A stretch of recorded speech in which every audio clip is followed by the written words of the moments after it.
And thank you all for joining today. It's really wonderful to see so many of you from all over the world and to feel this field that we're creating together as we practice. I just want to check that my sound is okay for you all. If you could indicate that you can hear okay. Great, thank you.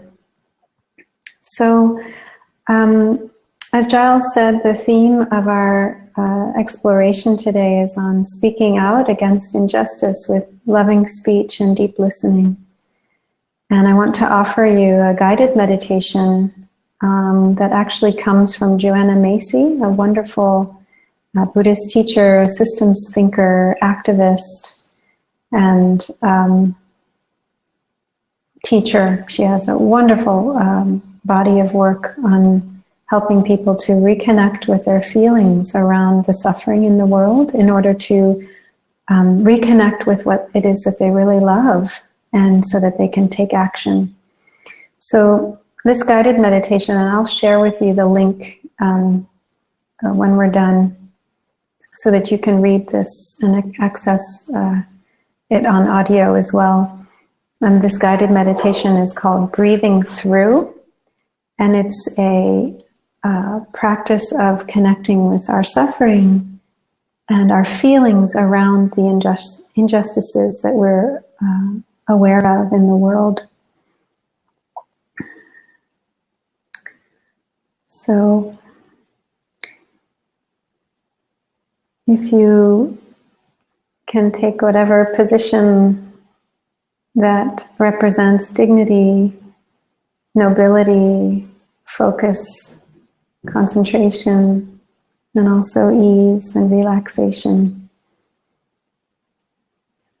So I just invite you to make sure that you're in a position that is good for you.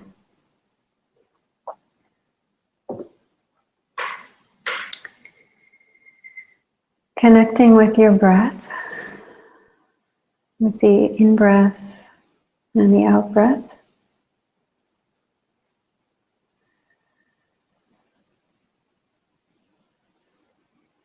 Our breath is one of the most powerful ways to experience our interbeing, our connectedness with the world around us, with all other beings. Because in each breath we are relying on oxygen, on space, on time, on all previous generations of living beings. And as we exhale, we're giving of ourselves back to this larger whole. We're sharing some part of ourselves that has come through our own body out into the world. So this meditation is an invitation to release the view we may have of ourselves as a separate, competitive entity and therefore quite fragile. And breathing in this way helps us to relearn resilience. So the practice is one of openness, and it comes adapted from an ancient Buddhist meditation for developing compassion. So closing your eyes or finding a spot to focus on with a very gentle gaze, focusing on the rhythm of your breath.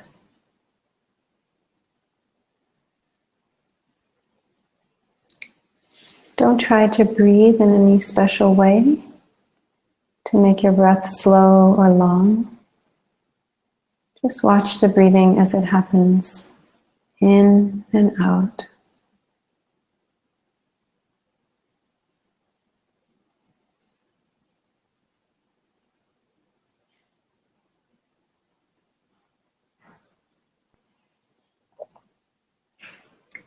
Note the accompanying sensations at the nostrils or upper lip, in the chest or abdomen.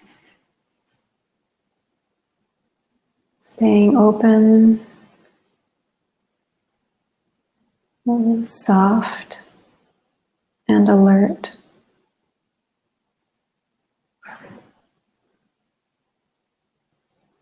Nurturing a sense of interest, of curiosity in your own experience, moment to moment.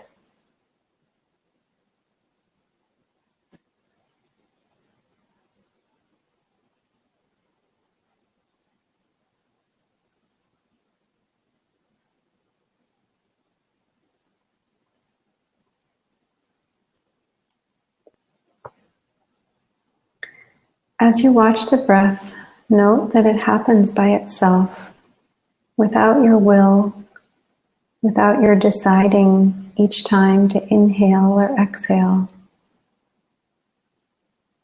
It's as though you're being breathed by life. Just as everyone on this call with us right now, in your town, on this whole planet is being breathed by life, sustained in a vast, living, breathing web.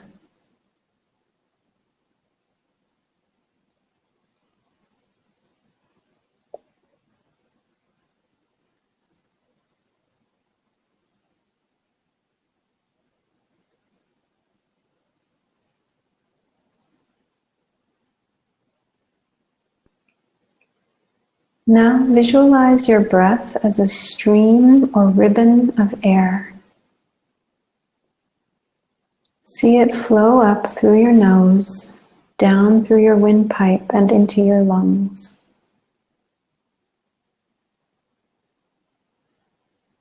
Now from your lungs, take it through your heart. Picture it flowing through your heart and out to reconnect with the larger web of life. Let the breath stream as it passes through you and through your heart appear as one loop within that vast web, connecting you with it.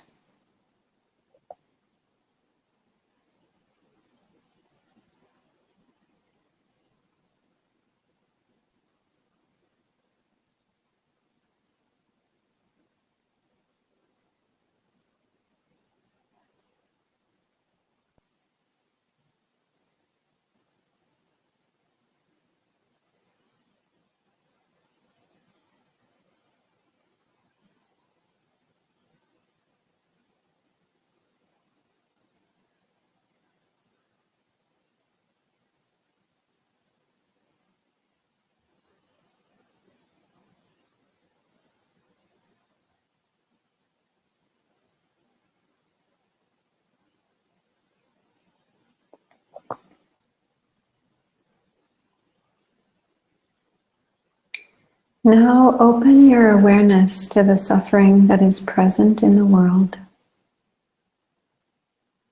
Drop for now all defenses and open to your knowledge of that suffering.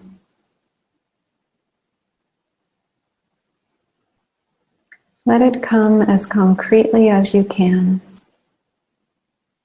Images of your fellow beings in pain and need, in fear and isolation, in prisons, hospitals, ghettos, refugee camps, detention centers. No need to strain for these images. They are present to you by virtue of our interbeing.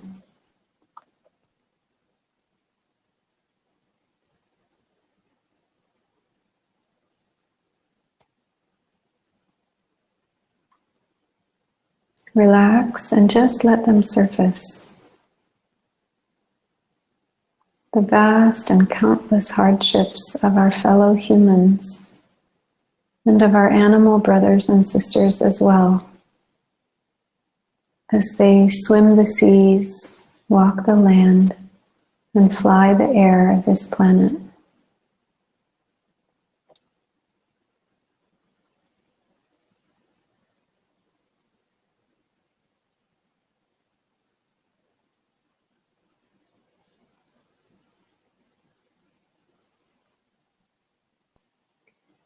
And even specifically now, reflecting on situations of injustice in the world.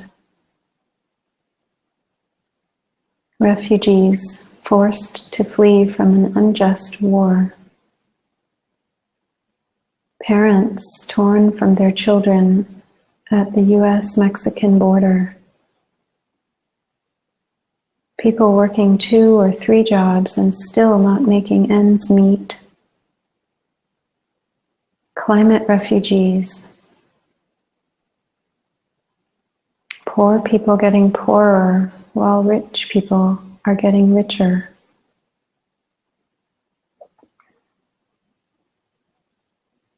School children traumatized by yet another mass shooting at their school. Innocent, unarmed African Americans continuously shot and killed by police.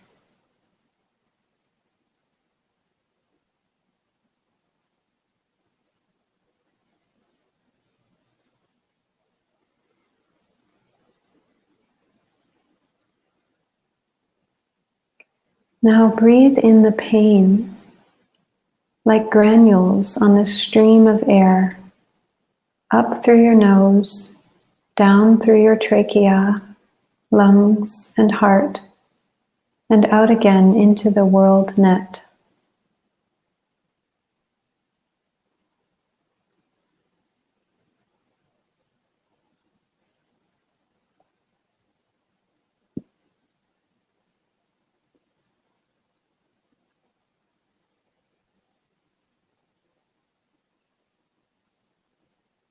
You're asked to do nothing for now, but let it pass through your heart.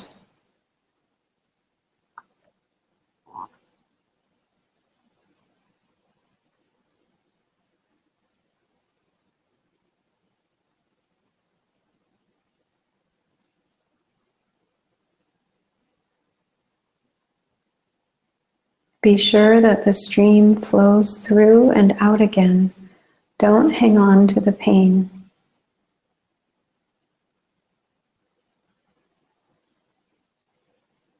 Surrender it for now to the healing resources of life's vast web.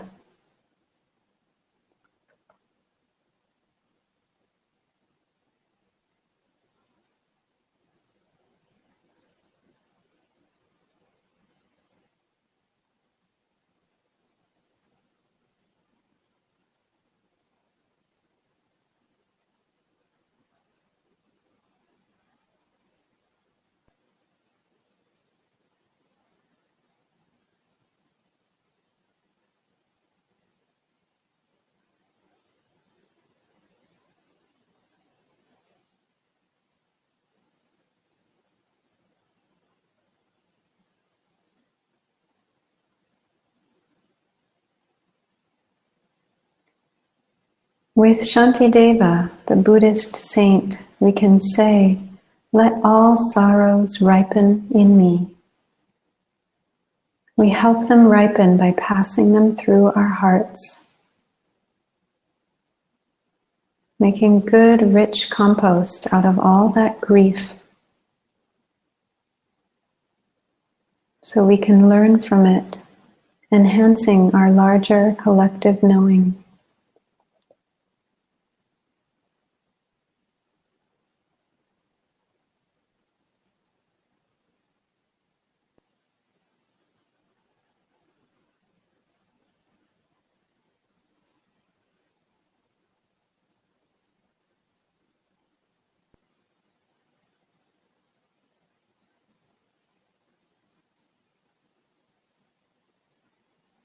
If no images or feelings arise and there is only blankness, gray and numb, breathe that through also.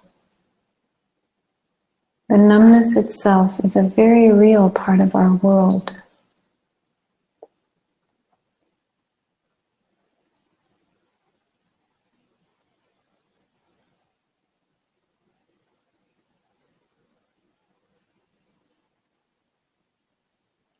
And if what surfaces is not the pain of other beings, so much as your own personal suffering, breathe that through too. Your own anguish is an integral part of the grief of our world and arises with it.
Should you feel an ache in the chest, a pressure in the rib cage, as if the heart would break, that is all right.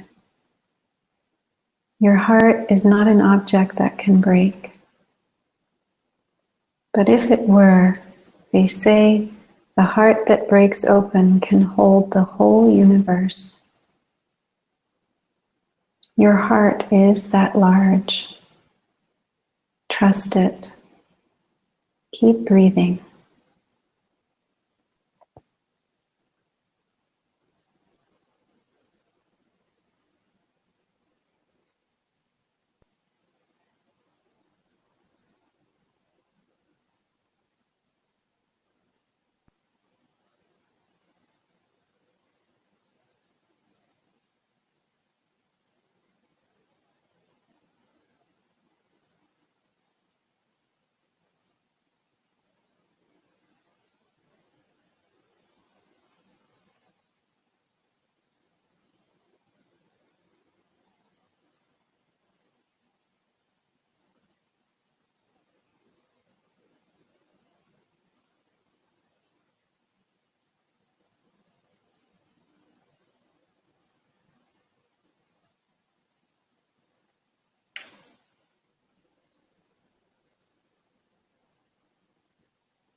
Allowing the suffering in, letting it ride on your breath,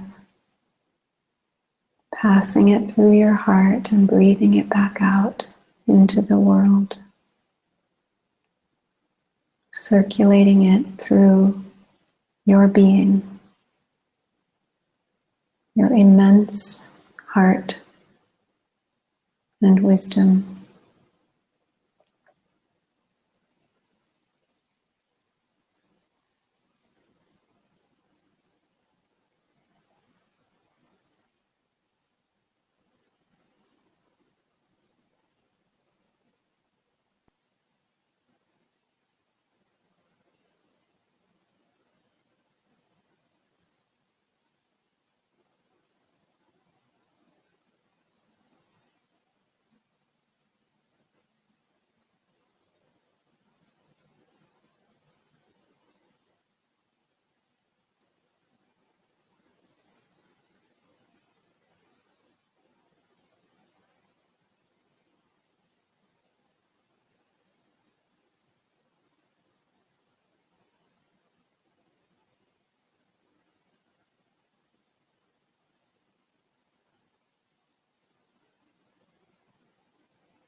Knowing that you are not separate from these situations of suffering.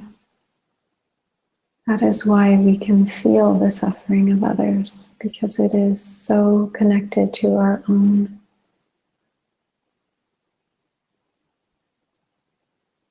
And honoring that as we breathe this suffering of injustice in and out through our heart,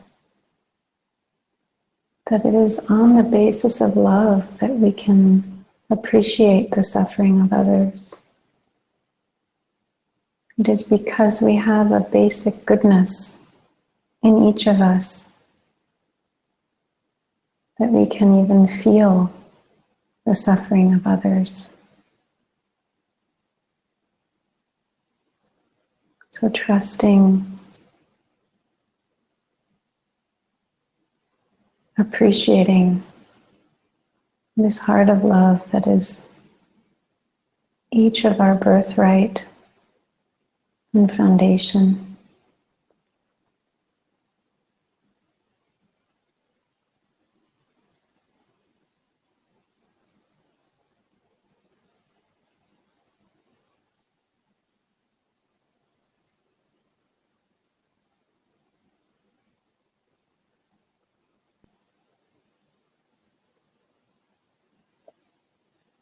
A love so vast that we aren't overwhelmed by the pain we see around us or in us.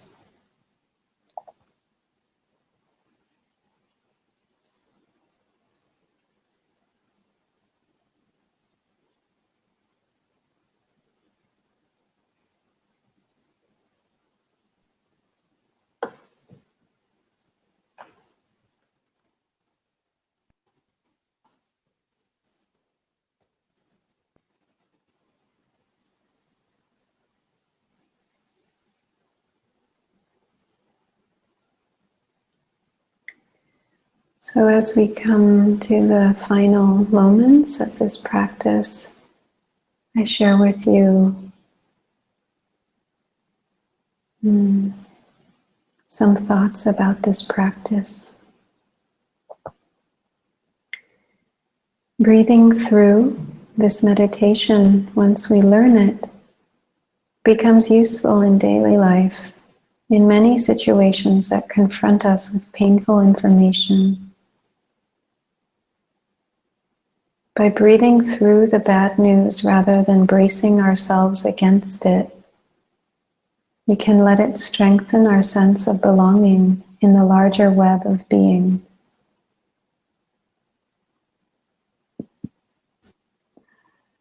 It helps us remain alert and open, whether reading the news, receiving criticism, or simply being present to a person who is suffering.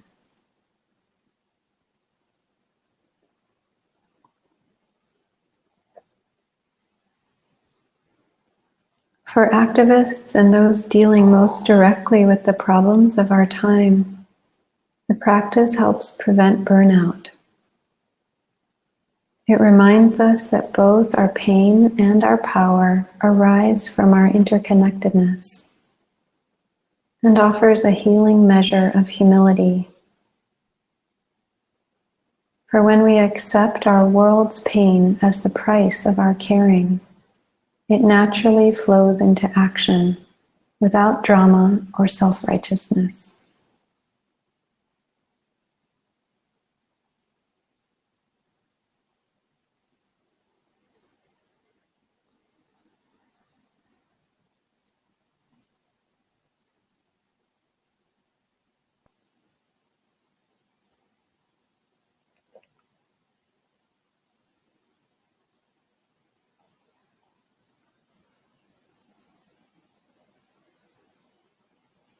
So returning to awareness of your body, sitting,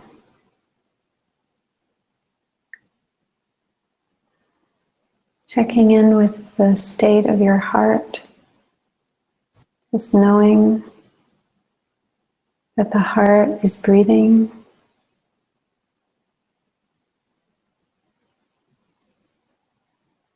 connecting to everyone else on this call, breathing with you, and to all others, all beings, breathing in this moment.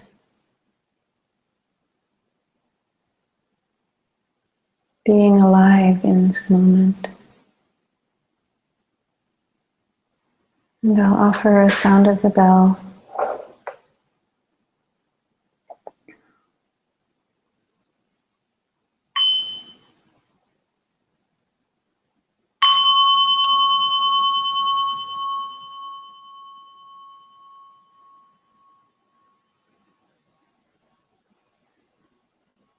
And as you're ready, bringing your attention back to our space here together.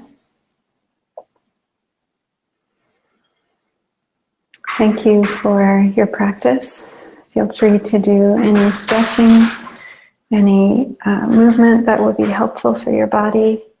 Maybe a big yawn or some shoulder rolls.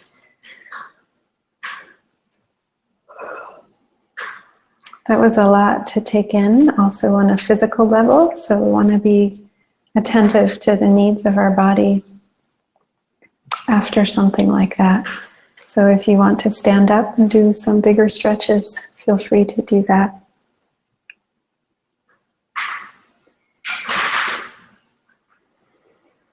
So, allowing ourselves to feel, to really be in touch with the suffering of our world is key to responding to it from a place of love, from a place of compassion.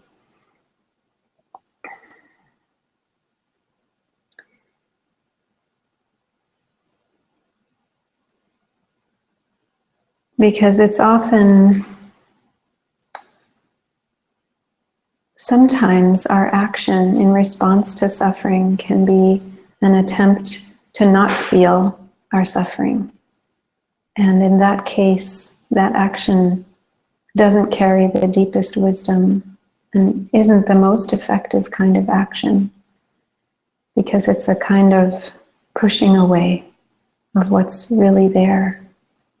So really allowing in the pain that we see, the injustices that are happening around us, and what that does to our heart is a key step in order to respond effectively.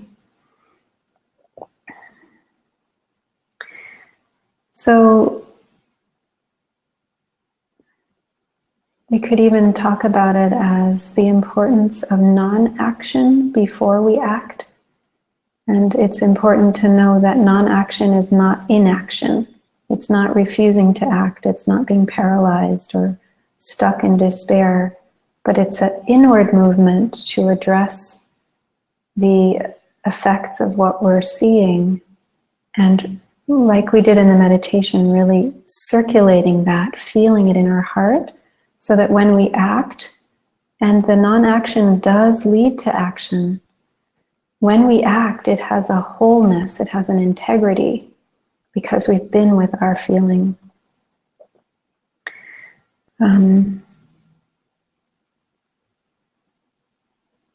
Because if we try to avoid our suffering, we won't be effective, we won't be integrated, we can even harm ourselves and harm others in that attempt to avoid it. So, a key to this meditation and to our practice of speaking out against injustice from a place of love is the insight of interbeing. So, as Thich Nhat Hanh, my teacher, the Vietnamese Zen teacher, poet, writer, activist, he would say, left and right cannot exist independently. Left hand, right hand, they need each other. And if anything happens to the left hand, the right hand will come and take care of it, and vice versa. So if we're politically on the left, we don't want to wish for the disappearance of those on the right, because then the left will also disappear. You can't have the left without the right. They inter-are.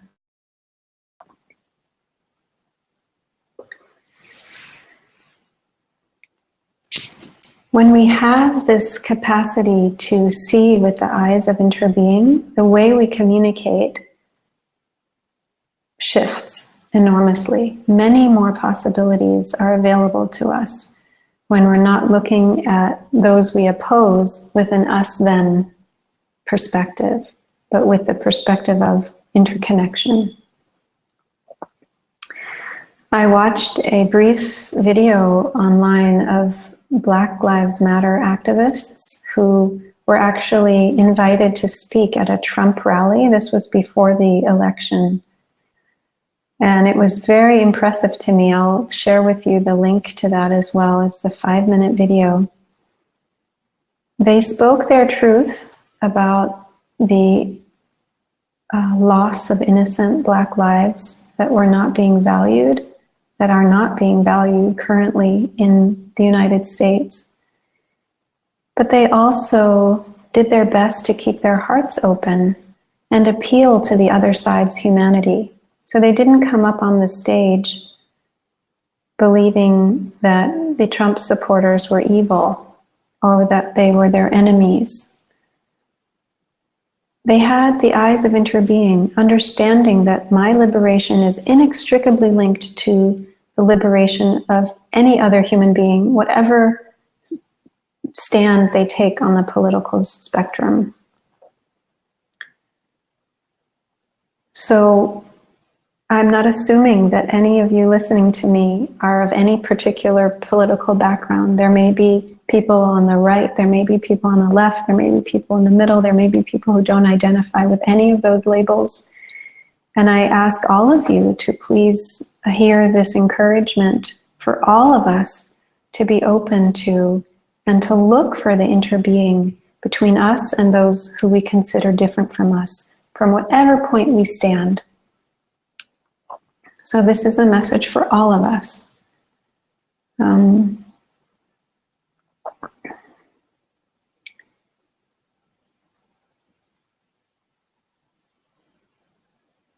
So one of the ways that we can speak out, that's what I love about this video, is these activists, they weren't just being passive. They were saying what they had to say, but they were coming from a place of love. And there's a beautiful testimony at the end of the video where the man who was allowed to speak talks about a Trump supporter coming up to him after he spoke on stage and asking if he could take a picture with him with his boy. This Trump supporter had his son there. And he was so touched by what this Black Lives Matter activist shared and really wanted to maintain a connection. So I have a friend, her name is Valerie Brown. She's just now getting the Dharma lamp in Plum Village, becoming a lay Dharma teacher. She's African-American or Jamaican ancestry, but lives in the US. And she was a lawyer, and she used to lobby in Congress. And she shared that what she did as a practice when she would have to confront people or share with people who had very different beliefs and values than she did, was to soften. So a key part of being able to have effective conversations and communication in situations of injustice with people who oppose what we stand for is to stay embodied, is to stay in our bodies. So what she would do, sitting across from, say, a very conservative politician who might have looked at her with some disdain or some distance, she would stay present with her breath, and she would soften her body physically.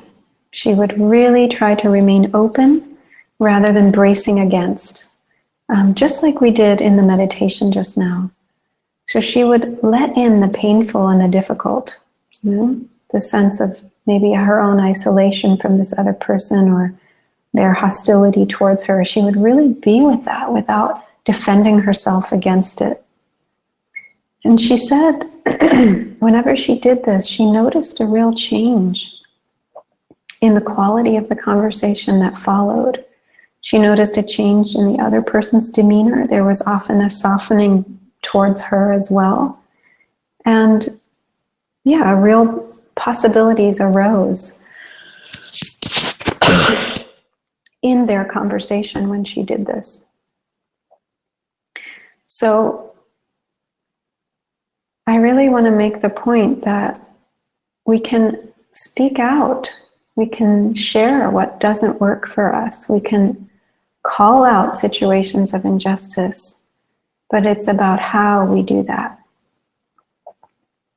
I was really inspired at the March for Our Lives, which happened here in Washington, D.C. In April, organized by young people, exclusively young people on the stage speaking. There were hundreds of thousands of people attending. And the atmosphere for the whole day was one of real peace, real solidarity, real love. So it was a very fierce manifestation of speaking out against injustice. These were young people saying, we are not going to take this anymore. This has to stop. There was a very energized, focused, and clear expression that gun violence is not moral, it's not tolerable anymore, just random mass shootings in our schools. And yet, the energy behind that message was not one of hatred, not one of separation, but one of interbeing, one of care.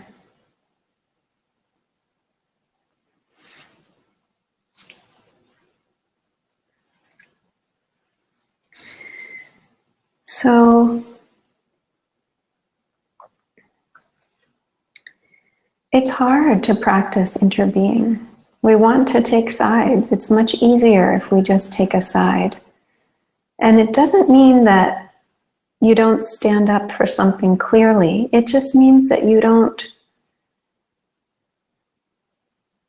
put yourself in an ideological prison that what I believe is right and what everyone else believes is wrong, because that is the precursor to violence.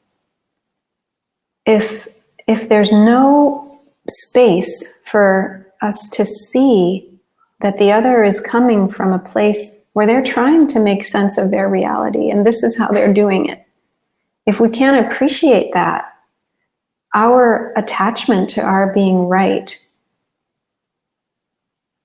gives us, no option but to demonize the other.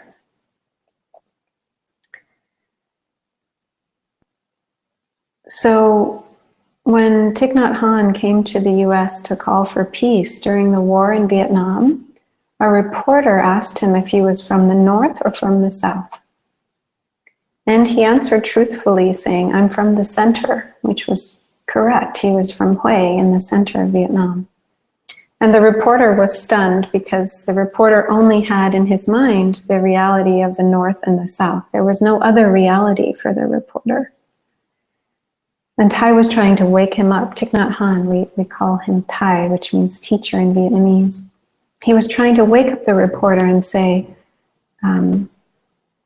it's not just this black and white split. There are other places to belong. So this is the not taking sides, not being ideological and dogmatic about our views. So at that point, Thai and his colleagues were really trying to represent the majority of the people in Vietnam who did not want to run under bombs. They didn't really subscribe to either the ideology of communism or capitalism. They were interested in keeping peace in their villages, in their communities. So this line from Rumi's poem, he says, "Out beyond ideas of right and wrong, there is a field. I'll meet you there." So our clinging to our views only strengthens our rigidity of our own and our opponent's views. The tighter we hold on to our own views, the more we get entrenched, the more we help our opponents become entrenched. I have a friend who is a shaman. She's from Norway, and she shared with me that they never use shamanism to fight something or to stop something, because doing that tends to make that thing stronger. She says that they use shamanism to bring healing to a situation, to the whole situation. And she gave the example of loggers who were cutting down a forest near her. And she said, we don't fight the loggers, but we ask to bring healing to everyone in the situation, loggers included, because we're all suffering in that situation. And it's the same thing that Dr. Martin Luther King Jr. shared, that he said, we don't hate the segregationist, but we want to dismantle segregation. And his definition of the beloved community was a community in which everyone was welcome and a place where enemies could become friends. So it wasn't about eliminating the enemy. It was about finding a way into the heart of those who oppose us, to find our common humanity, to find our common values.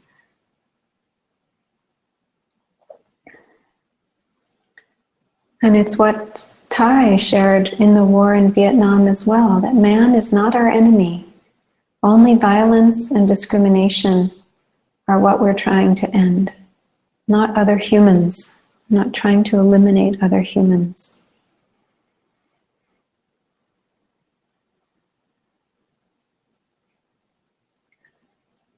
This phrase by A.J. Muste, one of the great activists in the nonviolent movements for social change, he shared, "There is no way to peace. Peace is the way."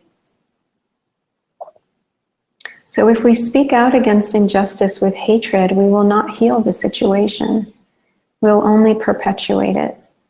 But if we can speak out from a place of love and seeing our interbeing with others, then we have a chance.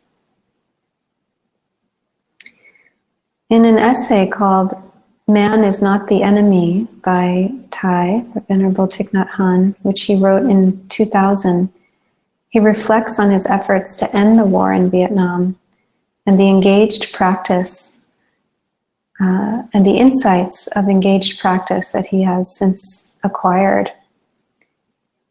So he says, having learned and practiced the teachings of interbeing, I no longer see anyone as my enemy, and in my heart is a feeling of lightness and immense space.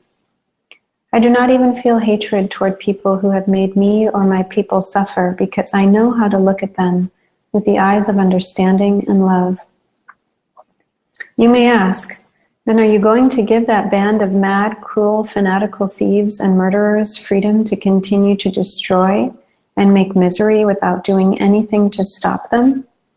No! Exclamation point. We have to do everything we can to stop them. We cannot allow them to continue to kill, plunder, oppress, and destroy, but our actions will never be motivated by hatred. We have to stop them, not allowing them to cause misery. If necessary, we can put them in prison, but this action has to be directed by our bodhisattva's heart. And while we act like this, we continue to maintain our loving kindness, wanting them to be able to have a chance to wake up and change.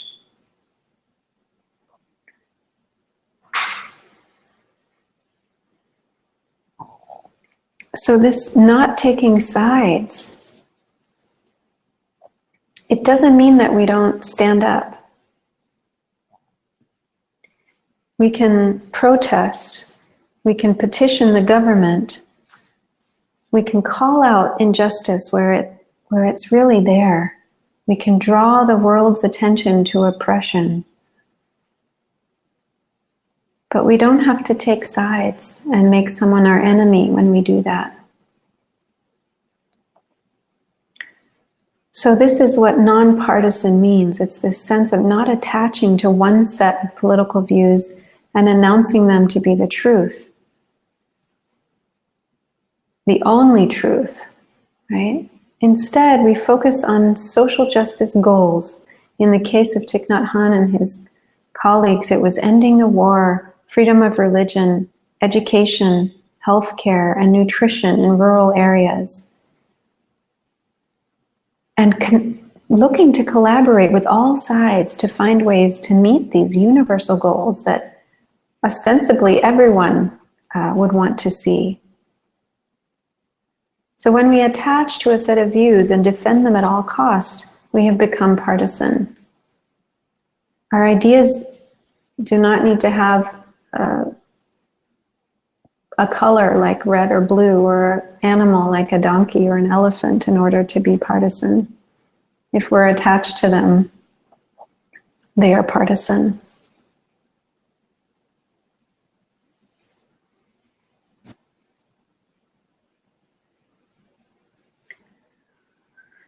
So,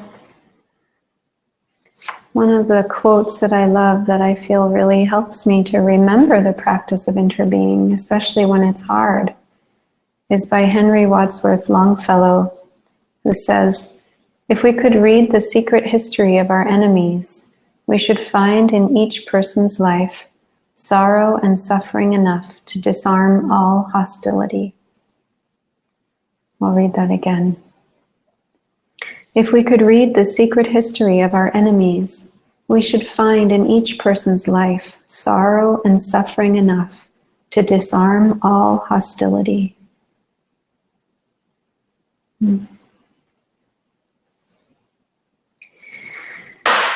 So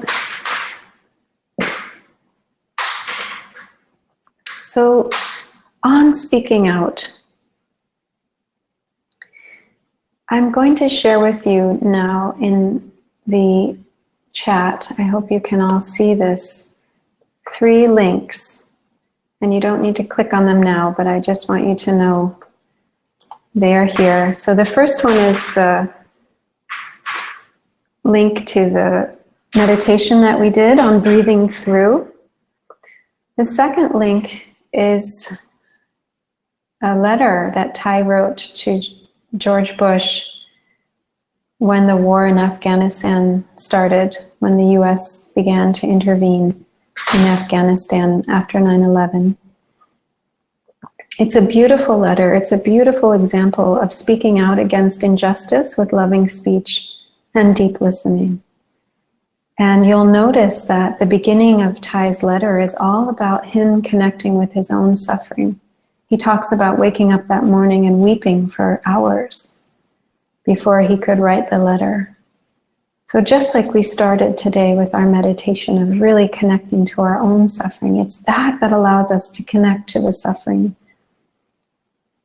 in others and in those that we oppose. So my invitation for all of us is to read this letter and think of ways that each of us could write a love letter to someone we disagree with.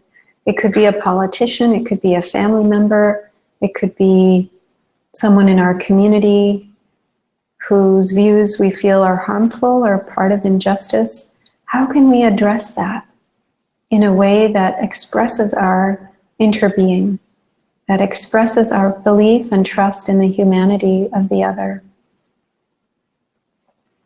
The third link is the link to the video that I shared with you about the Black Lives Matter activists at a Trump rally. So I hope you may want to cut and paste those links before the end of the call in another half hour. because once the call's over, I'm not sure if they'll be available.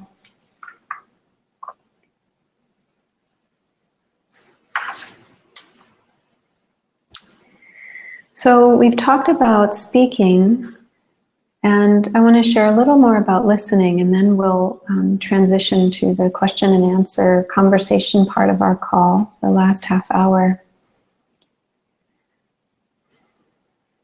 So part of speaking out effectively is really trying our best to understand where another is coming from and to connect with their goodness. There's a TED talk by Rob Willer called How to Have Better Political Conversations. I've heard some criticisms of this talk, but I find there are some useful things in it as well. But he's talking about how the United States has become more and more divided. And I would say it's the truth in many places that there is greater dissension and siloing of people in their ideological camps, and that this is happening more than ever before. And in his TED Talk, Rob Willer talks about the importance of, if we want anyone to listen to us, we want to connect with what their values are, rather than trying to persuade them of our values, and that it's possible to find common ground on a political issue or on a social issue if we can connect at the level of values. And he emphasizes the importance of empathy and respect, that if we can tap into that, then we can reconnect. And he says that we need to do this because hate and contempt that flows through all of us every day makes us ugly, and it corrupts us and threatens the fabric of our society. He says we owe it to one another and to our country to try to connect. We can't afford to hate them, whoever them is for you, the other side, any longer. And we can't afford for them to hate us. So, an idea that's similar to this one of writing a love letter to someone we disagree with is to find a pen pal, is to find someone who has different ideas about politics or social justice or how society should be run, and write to each other, to understand each other, using loving speech and deep listening, to just create more situations of communication. There's a wonderful activist and thinker and writer named Van Jones, an African-American public figure in the United States. His name is Van Jones, and he spent a year traveling around the United States to listen to people who were different from him, in this case, those who supported Trump. And he made a show about it. He has a book now out about it. I can't remember the name of the book, but it's all about him connecting to the values, the humanity of people who seem very different from him politically. And I really appreciate that approach where he went to listen and he really tried to understand, and he did. He understood there was a wisdom, there was a logic, there was something that was trying to express their care, their value, their what they really appreciate and hold dear, that they were trying to express in their political views. And he could connect to those values.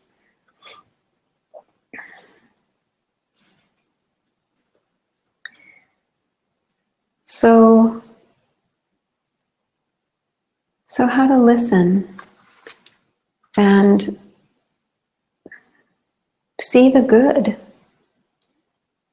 and not let ourselves be closed down by some idea we've projected onto those that we feel are different than us. Because we may have our own prejudice. We don't like them because we feel they're prejudiced, but our view of them may also be a kind of prejudice.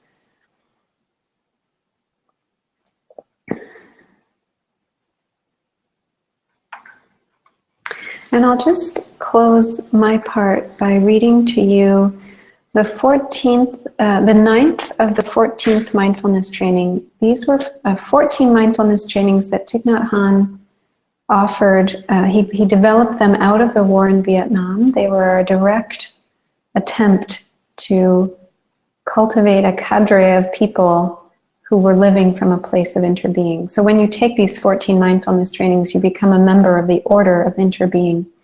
And the 9th of these 14 is about truthful and loving speech. And it says, aware that words can create happiness or suffering, we are committed to learning to speak truthfully, lovingly, and constructively. We will only use words that inspire joy, confidence, and hope, as well as promote reconciliation and peace in ourselves and among people. We will speak and listen in a way that can help ourselves and others to transform suffering and see the way out of difficult situations. We are determined not to say untruthful things for the sake of personal interest or to impress people, nor to utter words that might cause division or hatred. We will protect the joy and harmony of our community, our Sangha, by refraining from speaking about the faults of another person in their absence, and always ask ourselves whether our perceptions are correct. We will only speak with the intention to understand and help transform the situation. This is the part. We will not spread rumors, nor criticize or condemn things of which we are not sure. And then I want to emphasize this last sentence.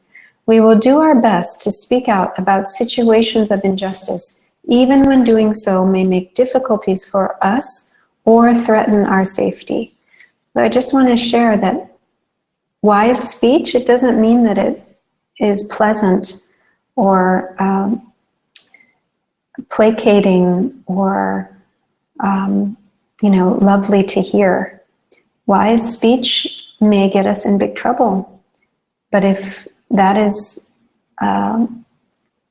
the way that we need to do in order to call out injustice, then we are open to being under threat. So we don't withdraw and refrain from speaking the truth, just to not rock the boat. So I wanted to share about that to end. So thank you for listening to me, and I wanted to share, as Giles did, that we're very grateful for your donations. Half of the offerings you give go to Worldwide Insight to help keep the platform going, and it really does need your help. And half goes to the teacher, and that supports me. I live from these teachings, from my work as a Dharma teacher. So anything you can offer is so gratefully appreciated, and the donate button is just below the screen.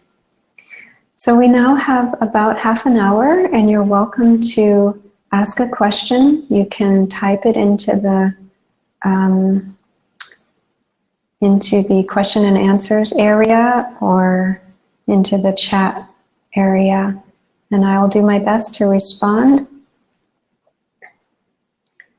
And also to let you know that you can find the full 14 mindfulness trainings on the Plum Village website, plumvillage.org. If you just Google 14 mindfulness trainings, they'll come up as well.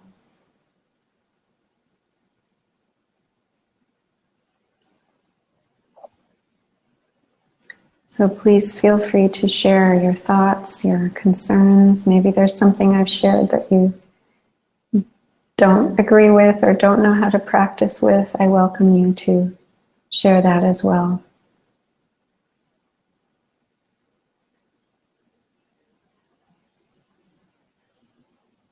You can speak out against injustice right here.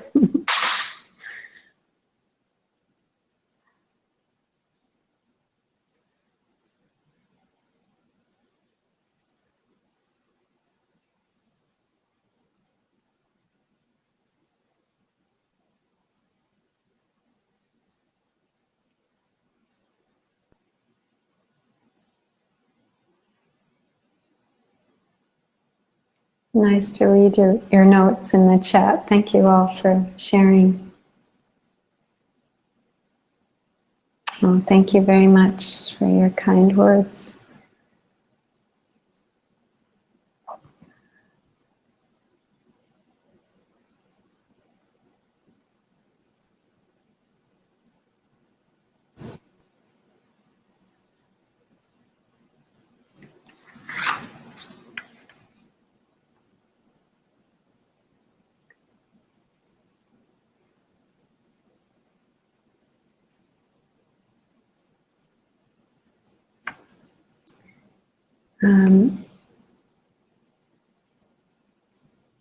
Someone is asking about Deer Park Monastery. I actually lived there for 5 years as a nun. I was a nun for 15 years in the community of Thich Nhat Hanh, and I spent 5 of those years in Deer Park Monastery, so it's definitely a home for me.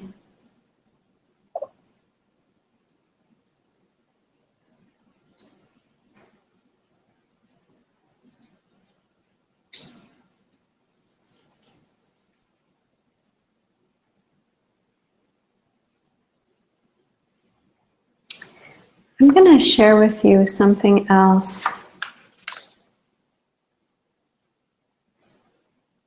about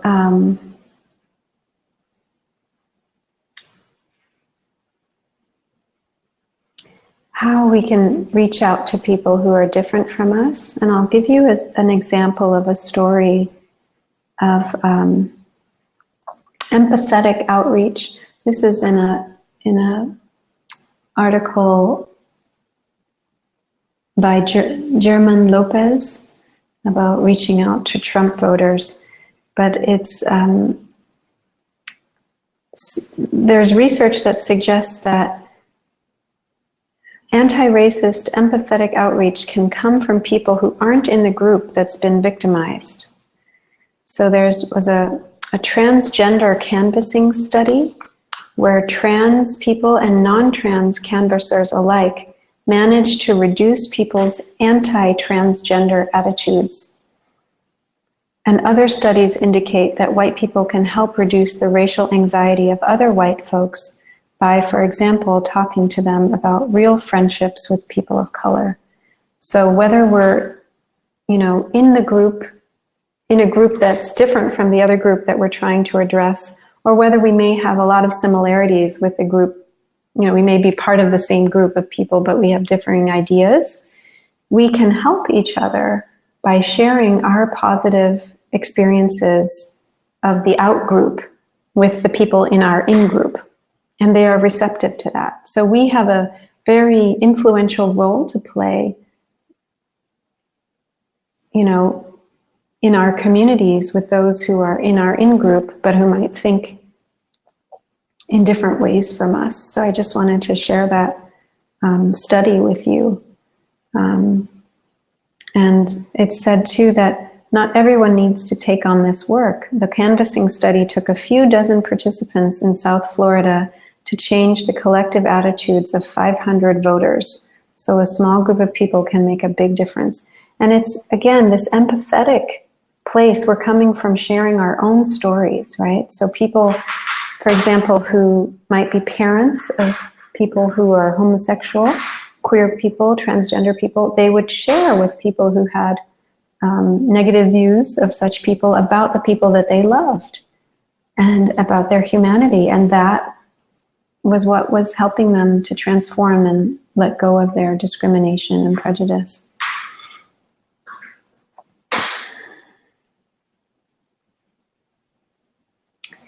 So here's a question from Suyog Bandari. Thank you so much. It says, your comments on going numb to suffering touched a soft spot in me. Would it be possible to explore how to work with it a bit further? Happy to come on video as well. If you'd like to come on video, that would be lovely. I don't know how you do that. So if you do, please just press the button and then you can ask your question for yourself. That would be great. Oh, Giles will do it. Okay, great. So Giles, if you could help Suyog Bandari come on, that would be lovely. And I see there's another question from Donna, so after Suyog's question, I'll come to your question, Donna.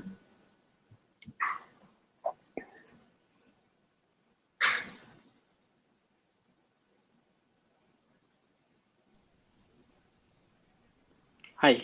Hi, Suyog. Good to see your face. Hi, good to see you too. Thank you. Thank you for that session. It was really powerful.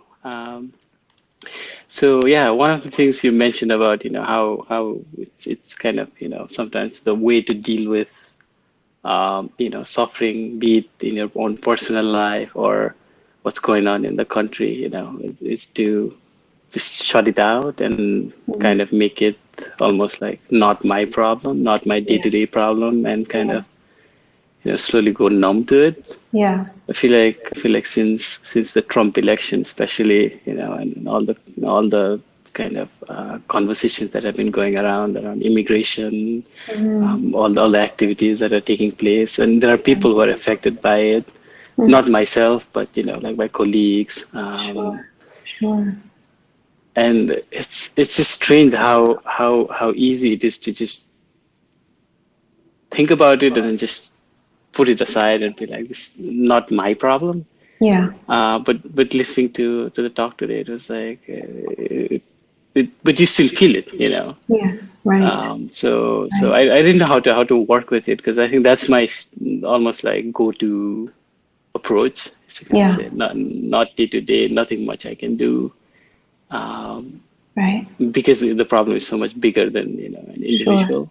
Sure. But at the same time, like maybe going numb isn't really the way to go about it either. Yeah. So I wanted to explore that a little bit with you as well. Yeah, thank you. That's a really good question, and I think it's probably something many of us can relate to. I think the first place I would begin is to really be compassionate to yourself for the numbness, like don't blame or judge yourself for the retraction that represents, because it is overwhelming, and it can be, especially if it's not happening to us, but it's happening to others, we may even feel guilty, that we're not affected, and there's a sense of wanting to really get away from that because it feels uncomfortable. So we may go numb for lots of reasons. There may be a whole swirl of things that we find difficult and we just want to not feel. And so I think just appreciating like how that's a really difficult position to be in as well, and that all of the things that arise in us are to protect us, and they have their own logic. I mean, we have to appreciate that these different elements and emotions that come up in us are doing their best to keep us safe, and they don't always have the best skills, but the intention is really good. The motivation is out of love for ourselves. So appreciating that we're struggling and that the numbness is a kind of suffering, even if it seems like it's disengaging, it represents suffering as well. And so just holding ourselves tenderly with kindness that, it's very hard when we live such isolated lives. It's hard to know how to take action in a meaningful way. And one of the strategies, I think, of injustice and, policies that create ill-being in our society is to make people feel more and more isolated, because then we have less and less agency, we have less and less of sense of our own capacity to bring about change. So being compassionate with ourselves when we feel numb, and then figuring out how can I connect, because to try to respond alone as an isolated individual is very difficult. And that's what leads us to overwhelm. So to take a very small step, to think of what it is, what's one thing that you care about. Maybe it's, the onions growing in your garden. Maybe it's, your nephew or your niece, and, caring about them and their love of stickers, or maybe it's, some animal that you can care for that's wild and that's not being, not getting what it needs. So you can think of what's one thing you really care about and a small step that you can do to express your love. And that maybe that you get a couple friends to do that with you. So I think part of the antidote to numbness is allowing ourselves to, let the feelings in, and then, it's always two ways. When we let things in, there's a natural outflowing that wants to come out into the world. So choose something that brings you joy, that makes you feel inspired. It's very hard to do anything when we feel like, oh, this horrible situation, and this is never going to change, or I can't do anything about it. It's just not true. But it's easy to think that way. So to find a small little opening in that dark, darkness where you see, oh no, I can make a little tiny difference here, and don't judge yourself for how big or small it is. It might be that you create a song and offer that to someone to bring them joy.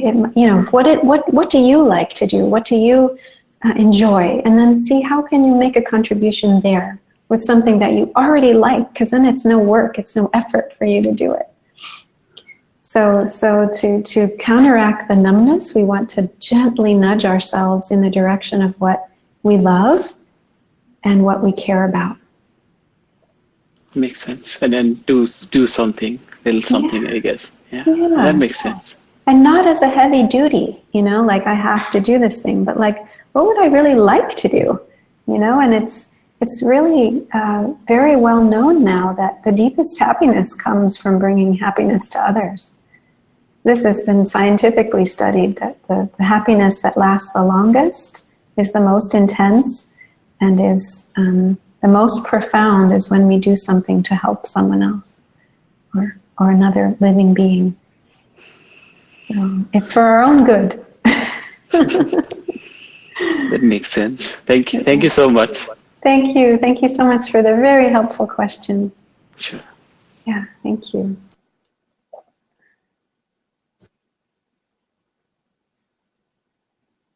Well, thank you, Ruth, for your comments. So this is a question from Donna. She says, is it not okay to walk away from toxic people when there is no path of meeting in the middle? And this too is difficult. How to hold without hatred? Wonderful question. So how to, what do you do when there's toxic people in your life and there's no way of meeting in the middle, where they're not going to budge an inch to come towards you? Is it okay to walk away? Thank you for that question, Donna.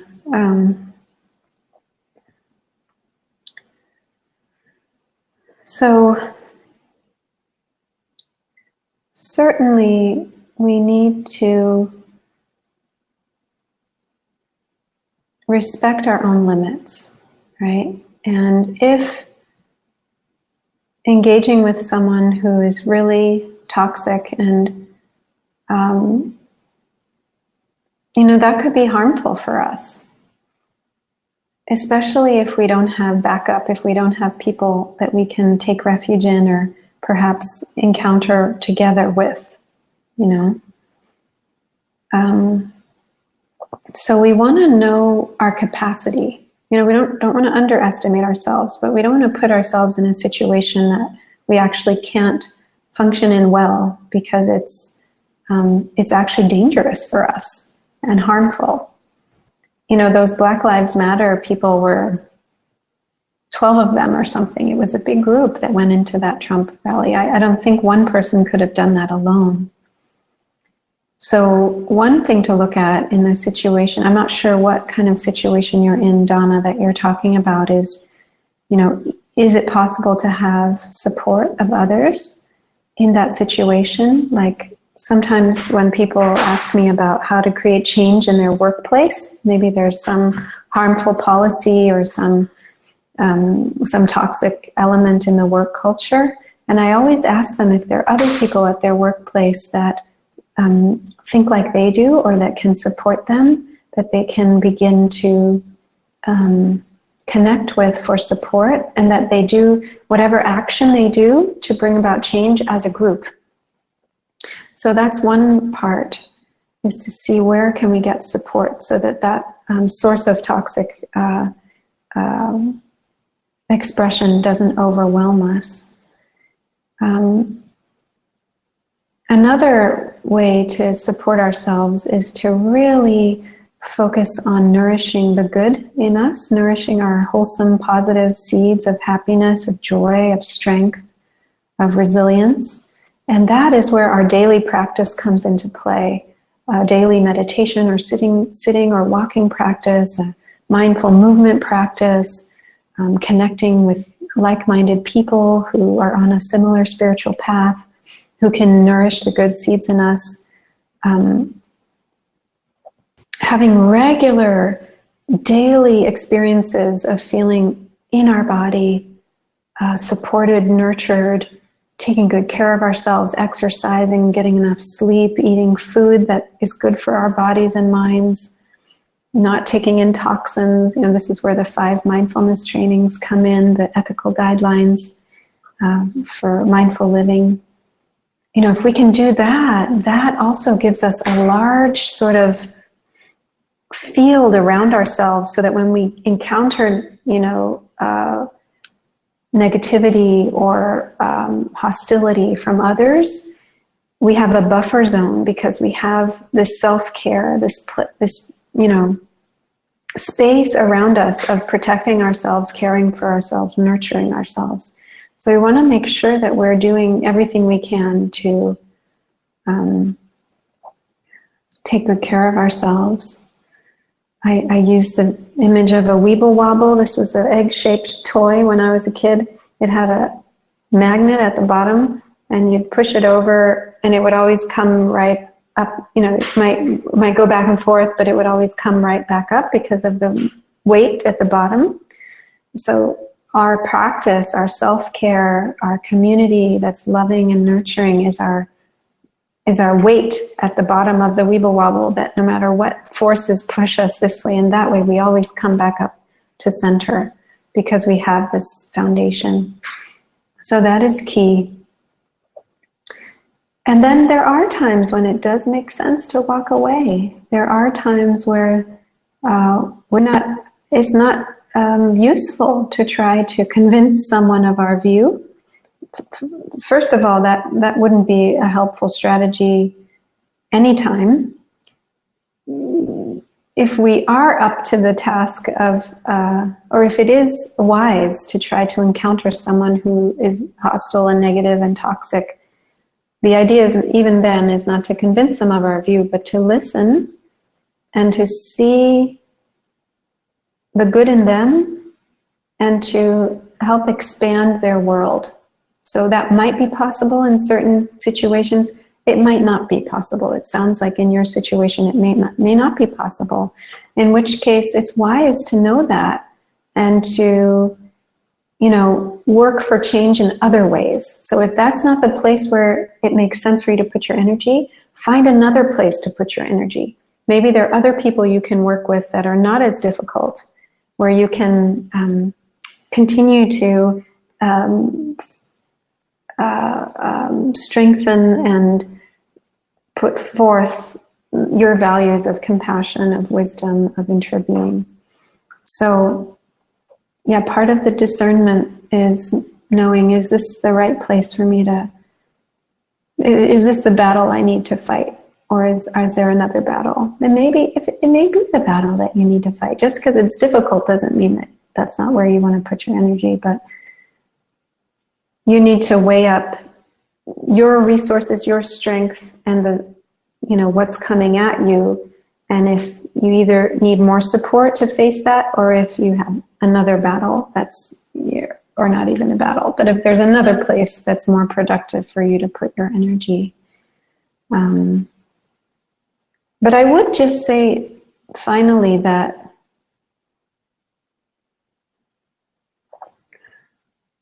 We want to be also really aware of what we're bringing to the situation. If we have a really negative view of someone else, it may be accurate. It may be that they really are a harmful presence, but it may also be that we are bringing our own woundedness to that situation. And so one of the teachings that Thich has shared is that reconciliation takes place within oneself. So before we can reconcile with someone else, we need to reconcile in ourselves and to really see, is there a conflict in us that's preventing us from seeing the good, the humanity, the beauty in this other person, even if we very much disagree with them. And so I think maybe just also reflecting on, is there some part that I'm bringing to this situation? Like I was sharing earlier about how the tighter we hold on to our views, the more entrenched the other person, the other side becomes in their views. So I would just maybe check in with yourself and see, is there anything that you're really attached to in this situation that could be also influencing the situation? And of course, doing that with the greatest tenderness and compassion to yourself. It's not about blaming yourself for being attached or judging yourself, but just being honest with yourself. And if you do see that that's going on, then to see how to practice to let go some, so that you're not contributing to the situation. You're not adding to the suffering. I hope that's helpful to your question, Donna.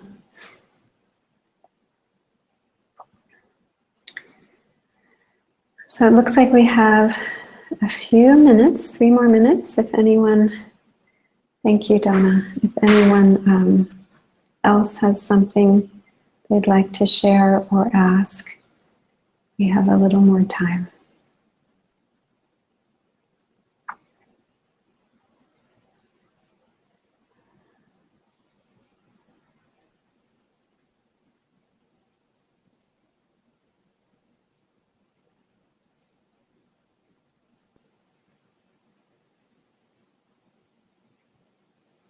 I don't know if you can hear the rain, but it's coming down really hard.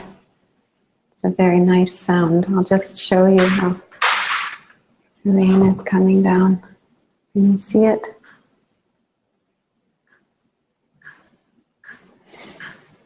It's been raining all day.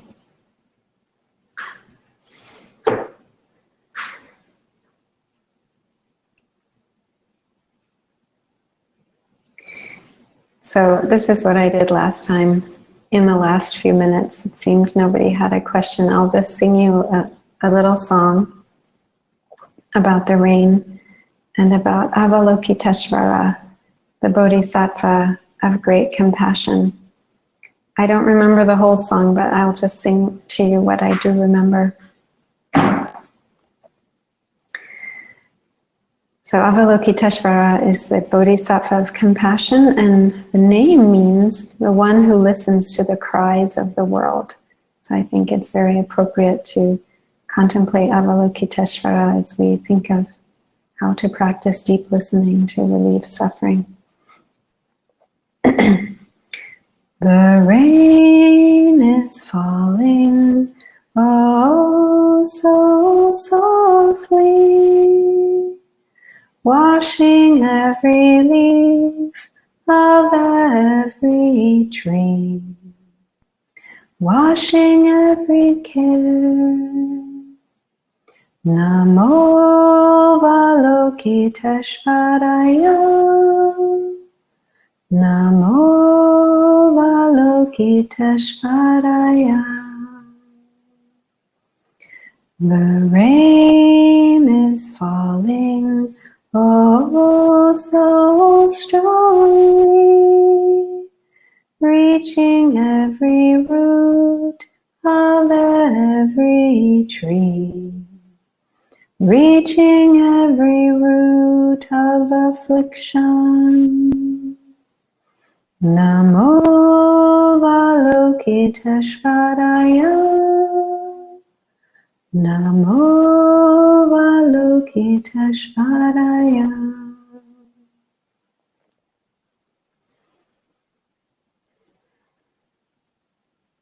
There's one more verse, but I can't remember. So, my dear friends, it is 3:30, at least here in DC. And thank you so much for the chance to be together and to practice together. And I hope you'll save the links that I sent you so you can look at them after the call. You can cut and paste them. And if you end up writing to someone, writing the love letter like Ty wrote to George Bush, send me a message. My website is kairajewel.com. I'll just add that to the chat. And you can send me a little report of your letter. That would be lovely to hear from you. You can also join my mailing list on my website. I send out a newsletter every so often, not very often, and you can get my news. I do teach in different places in the US and other countries, so maybe we can meet in person that way. Many blessings to you all, and happy continuation in your practice. Thank you so much. It's so lovely to hear from all of you on the chat. Thank you.